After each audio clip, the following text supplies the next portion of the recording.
सर्वांना एक सांगायचं आहे ते म्हणजे धार्मिक यात्रा मुंबई या YouTube चॅनलवरती आपला जो कार्यक्रम चालू आहे सादर करत आहोत तो कार्यक्रम तुम्ही लाईव्ह पाहू शकता।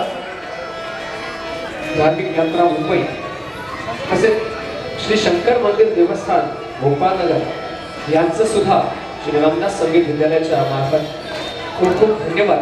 आपण महाशिवरात्री निमित्त या सर्व कलाकारांसमोर इथे जो सुगम संगीताचा कार्यक्रम करण्याची सुवर्ण संधी त्याबद्दल तुमचं देखील खूप खूप धन्यवाद।